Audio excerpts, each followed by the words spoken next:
ये आपने गुफ्तगू सुनी होगी सुहेल अफरीदी साहब की, बड़े बड़े ये सख्त लफ्ज़ इस्तेमाल किया आज उन्होंने कि जनाब क्या पाकिस्तान को तोड़ना चाहते हैं। क्या मामला इस हद तक सीरियस हो गया है या आपके ख्याल में ये भी एक सियासी कार्ड है जो इस्तेमाल किया जा रहा है? मेरे ख्याल में मामला इतना संजीदा तो नहीं है। ये चाहते ये हैं कि अडियाला जेल के बाहर आ जाते सुहेल अफरीदी साहब, उनकी तस्वीरें बन जाती, वो अपनी हाजिरी लगवा लेते। इसलिए कि लीमा खान साहब रोज़ाना पुकार रही हैं इनको कि जनाब आइए, मैं अकेली या हमारी फैमिली के लोग बैठे होते हैं, पार्टी आती नहीं है। और फिर खैबर पख्तूनख्वा के वज़ीर आला जब बने थे उस वक्त सुहेल अफरीदी साहब ने ऐलान ये किया था, तो मेरा मैंडेट ही ये है कि मैं इमरान खान साहब को रिहा करवाऊँगा।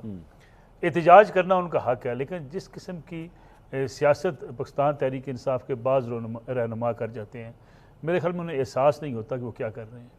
अब एक SHO ने आपको रोका फ़र्ज़ कर, जिसकी ड्यूटी है, अगर हुकूमत ने फ़ैसला किया कि वहाँ 144 का नफाज है, वहाँ पर गैदरिंग नहीं हो सकती और आपको रोका जा रहा है, तो आप उससे कहते हैं पाकिस्तान तोड़ना चाहते हैं। यानी पाकिस्तान तोड़ने का लफ्ज़ कहना तो मजाक बना लिया गया है। यानी एहसास ही नहीं होता कि आप सियासत करें भाई, आप एक दूसरे के साथ एक दूसरे पे इल्ज़ामात लगाते हैं, उसमें भी आप कौन सी कमी छोड़ते हैं, लेकिन आप पाकिस्तान को तो बख्श दें खुदा के लिए। यानी पाकिस्तान टूट जाएगा SHO के रोकने से, क्या सुहेल अफरीदी साहब की मुलाकात करने से? और क्या वहाँ सुहेल अफरीदी साहब अगर पहुँच जाएँ अडियाला के बाहर जाके धरने में शरीक हो जाएँ, तो क्या उससे जो है वो खैबर पख्तूनख्वा के अवाम के सारे मसाइल हल हो जाएंगे? और क्या इमरान खान साहब के मुकदमात खत्म हो जाएंगे? क्या इमरान खान साहब की जमानत के ऊपर रिहाई? लेकिन मलिक साहब यहाँ पे एक बात तो ये भी है ना कि जनाब आप मुलाकात ही नहीं करने दे रहे। ठीक है, मैं आई एम नॉट सेइंग कि जो कुछ उन्होंने कहा है वो सही है, लेकिन आप मुलाकात ही नहीं करने दे रहे, तो अल्टीमेटली और क्या होगा? मामला बैड टू वर्स की तरफ ही जा रहे हैं। देखिए, मसला ये है कि मुलाकात उनकी करवा देनी चाहिए, इसमें कोई शक नहीं। पहले रोज से आप गलती हुई ना, कहते हैं तो फिर गलती लेकिन है ना। देखिए, इसका मतलब हरगिज़ ये नहीं है कि आप पाकिस्तान के खिलाफ बात शुरू कर दें। अब SHO के रोकने से पाकिस्तान टूट रहा है। अब तस्वर कीजिए, आप सुबाइयत का कार्ड खेल रहे हैं। SHO तो रियासत को रिप्रेजेंट कर रहा है ना सर। तो मैं जी खैबर पख्तूनख्वा से आया हूँ, वो ये कहना चाह रहे हैं कि मैं खैबर पख्तूनख्वा से आया हूँ और इस्लामाबाद में मुझे रोका जा रहा है। यानी देखिए ना, बैकग्राउंड में आपके दिमाग में क्या है, आप सोच क्या लेकर सियासत कर रहे हैं। इस सोच से मेरे ख्याल में पाकिस्तान तहरीक इंसाफ को निकलना चाहिए। रही बात ये मुलाकातें जो इनकी खान साहब की थी, सबके साथ हुआ करती थी। ये पाबंदी लगी कब?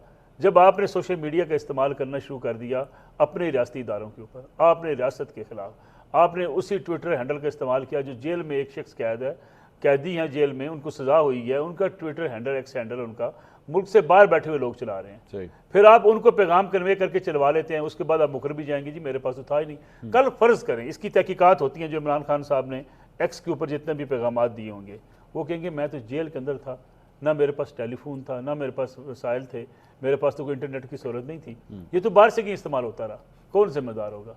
जब ये बाहर आके उस पर सियासत करते थे, वो सियासी बयान देते थे, उसके बाद हुकूमत ने ये पाबंदी लगा दी। ठीक, आज भी इनको चाहिए कि इस रवैये से बाहर आ जाएं। ठीक, हुकूमत पे आप लड़ना चाहते हैं, हुकूमत से लड़ें, पाकिस्तान को तो बख्श देना जी। जो बात होती है जी खान है तो पाकिस्तान है, खान को पकड़ेंगे हमारी रेड लाइन है, पाकिस्तान को नुकसान हो जाएगा। राना साहब, कुछ ऐसे जुमले होते हैं जो बेसिकली आपको बड़े सेंसिटिव जुमले होते हैं, आपके नर्व पॉइंट्स को हिट करते हैं। इस किस्म के अल्फाज सिर्फ एक इस बुनियाद के ऊपर कि आपकी पॉलिटिकल स्ट्रगल है या आपके पॉलिटिकल लीडर से आपकी मुलाकात नहीं हो पा रही, तो इसकी वजह से ये जुमला अदा कर देना जायज़ है आपके ख्याल में? इस जुमले की पूरी बैकग्राउंडर को समझें आप, खाली इस जुमले को एक जुमले को ना लें। ठीक है, वो जो कहना चाहता है, एक देखें ना, तासुर है कि एक सूबे की वज़ीर आला तो जब चाहे अपने 2 सहेलियों को ले, 3-4 कैबिनेट के लोगों को ले और किसी भी मुल्क के दौरे पे चले जाए और वो जाके वहाँ पे रह के और वापस आ जाए। एक सूबे के CM का पासपोर्ट भी जो है वो उसके हाथ में ना हो।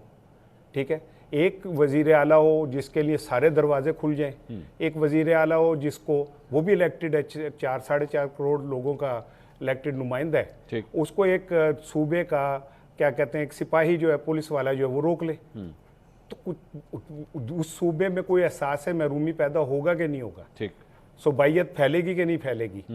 और कौन सी ऐसी क़यामत आ जानी है अगर वो जाके अडियाला के दरवाजे तक पहुंच जाए तो? कौन सा ऐसा कोई खतरे में पड़ जाएगा, आइन खतरे में पड़ जाएगा कि जो उसके वहां जाने से पता नहीं क्या क़यामत आ जाएगी? दफा 144 लगी हुई है ना, तो दफा 144 उसी की दफा लगनी होती है। वो एक CM है।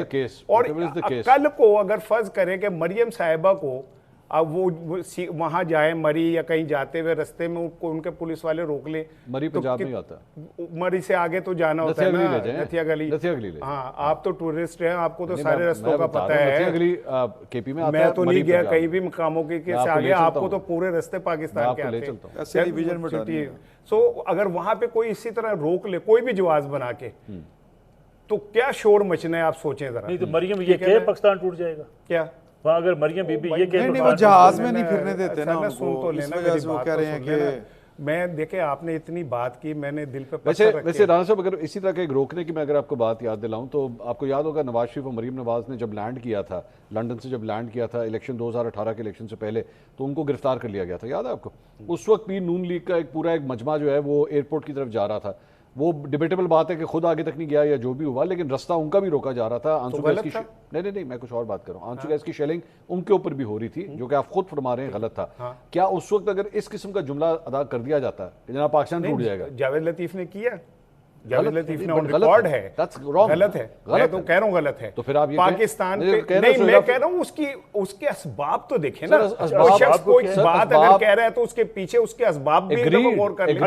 राणा साहब बड़ी माजरत के साथ एग्रीड। बात ये है कि फॉर एग्जांपल ये बिल्कुल वही वाली बात है कि घर में जो है वो बच्चे का बाप के साथ कोई इशू हो जाए, आपस में दो भाई लड़ पड़े और उसके बाद वो कहे जी घर का बंटवारा होगा, नहीं क्योंकि बाप से लड़ाई हो गई। सुन ले ना, अगर फर्ज करें कि घर में लड़ाई हो गई और कोई बच्चा ऐसा कह रहा है और हम जैसे लोगों में से किसी को बुला लिया जाए और हम ये कहें यार तुम ज्यादती कर रहे हो, तुम्हें ऐसा नहीं करना चाहिए, यार तुम्हें भी ऐसा नहीं कहना चाहिए, ठीक है। लेकिन जो ज्यादती कर रहा है वो बड़ा मुजरिम है, जो गलती कर रहा है वो बड़ा मुजरिम है, वो एक इलेक्टेड एक सूबे का। एक स्टेप पीछे आ जाते हैं ना, एक स्टेप पीछे आ जाते हैं कि मामला यहाँ पे क्यों, आपने कहा जी इसको ये देखना चाहिए कि मामला यहाँ तक क्यों पहुंचे। मलिक साहब ने भी थोड़ी देर पहले फरमाया मामला यहाँ पे इसलिए पहुंचे क्योंकि उसके बाद जो वहाँ से बयानबाजी होती है और उसके बाद सोशल मीडिया के जरिए जो है जो जिस किस्म की ज़बान इस्तेमाल की जाती है उसकी वजह से इंतशार फैलता है, उसकी वजह से चीज़ें ज़्यादा खराब, ये पॉलिटिकल स्ट्रगल से ज़्यादा एक पर्सनल हिट के ऊपर बात चली जाती है। इसका सदभाव किस तरह करना? देखें, बात ये कि अगर मेरे जुमले पूरे होने दें तो प्लीज, जब नवाज शरीफ साहब वहां पे बैठ के सियासी मीटिंग्स करते थे, ठीक है, बिलावल भुट्टो साहब तशरीफ ले जाते थे जेल में और जाके मिलते थे, ठीक है, तब कुछ नहीं हो रहा था। जब वो वहां से बैठ के और एहतिजाजी मुहिम चलाने का ऐलान करते थे, इतना बड़ा ऐलान करते थे, तब किसी को याद नहीं आ रहा था। आज एक ट्वीट के ऊपर देखिए, एक चीज मैं आपको क्लियर बता दूं, मैं पर्सनली ये मेरा यकीन है कि सियासत के अंदर किसी शख्स पे पर्सनल उसकी किरदार कुशी या उसके लिए जुमले नहीं होने चाहिए, ठीक है। मैं इस बात पे बिल्कुल वो हूँ, लेकिन मेरा ये भी यकीन है कि ये कोई तरीका नहीं है कि एक शख्स के लिए तो आप इतना कर दें कि वो 10 साल हो जेल रहे तो पता चले कि उसके लिए हॉस्पिटल के साथ कोई कोठी बंगले भी थे, ठीक है। क्या भाई अब आप खोज में ना जाएं, आप तो तहकीकाती रिपोर्टर बन जाते हैं। मैं एक जुमला कह रहा हूं तो आप साथ ही है क्या? आपको हॉस्पिटल के साथ कोठी बंगले बन जाते हैं? भाई माजी में ये भी बातें आती रही ना कि आसिफ अली जरदारी साहब तो कहीं और भी मुकीम रहे अपने दौरान कैद के दौरान, और वो आप इनको पकड़वाएंगे वैसे ये खबर दे रहे हैं आप या चमगुइयां कर रहे हैं? मैंने ज़िया शाहिद साहब का एक इंटरव्यू सुना था ऑन रिकॉर्ड है टीवी पे। ज़िया शाहिद साहब मतलब वो तो दुनिया से चले गए, टीवी पे उनका रिकॉर्ड तो मौजूद है ना, टीवी पे उनका इंटरव्यू तो मौजूद है। मुबशर लुकमान साहब के साथ वो इंटरव्यू था जो मैंने सुना था। मुबशर लुकमान साहब तो मौजूद है। ठीक, आपको इस खबर की क्रेडिबिलिटी पे पूरा यकीन है? नहीं, मैं ज़िया साहब की बात को कोड कर रहा हूँ। आपके तो बॉस रह चुके हैं आप। मेरे तो मेंटोर हैं, खैर वो, मैं इसमें कोई वो नहीं, लेकिन मैं ये कह रहा हूँ कि अगर किसी को इतनी क्या कहते हैं नजर की, मैं उन पोस्टमार्टम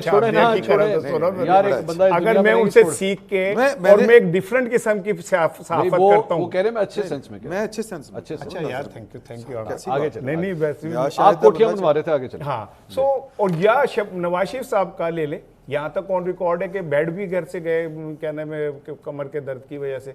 तो इमरान खान के एक ट्वीट से सारे मसले खड़े हो जाते हैं। जब ये सारा कुछ हो रहा था, वहां जलसे हो रहे थे जेलों के अंदर। नहीं सर, देखिए ड्रैग ना करें, आपने उनकी पूरी बात नहीं सुनी।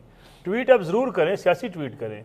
आपकी हिंदुस्तान से जंग लगी हुई है, आप उसमें जंग के माहौल में हैं और आप अपने हिस्से पर सलार के खिलाफ जिस किस्म की लैंग्वेज इस्तेमाल कर रहे हैं, आप अपने एक्स के अकाउंट के जरिए, क्या वो जेब देता है एक कौमी सियासतदान को, साबिक वज़ीर आज़म को? मैंने आप मुझे बताइए ना, तो बता ही रहे हो, तो सुनोगे तो बताऊंगा ना। पूरी दुनिया आपकी फौज के सपर सलार को सुन तो ले भाई, पूरी दुनिया आपके फौज के सपर सलार को कह रही है कि बहादुर है, भाई तो फौज के सिपा सलार को आप सोचना चाहिए आप उसके बारे में क्या कौमी एक उम्मत मुसलमान का लीडर कह रहा है कि मैंने इसको आर्मी चीफ नहीं लगने देना, नहीं वो कहता है यार मैं नहीं लगना। अच्छा नहीं, देखे अगर खान साहब ने ऐसा कहा तो नहीं कहना चाहिए था, और इसलिए तो सुन तो लेना भाई, बात तो सुन लेना यार, मेरी बात तो ना दिया करे। आप मुझे ना अंडर प्रेशर ला रहे हैं, ठीक है ना? नहीं होता नहीं, मैं अंडर प्रेशर रेडी भी गल नहीं की, लेकिन मैं ये कह रहा हूँ अगर उन्होंने ये कहा तो ये नहीं कहना चाहिए था।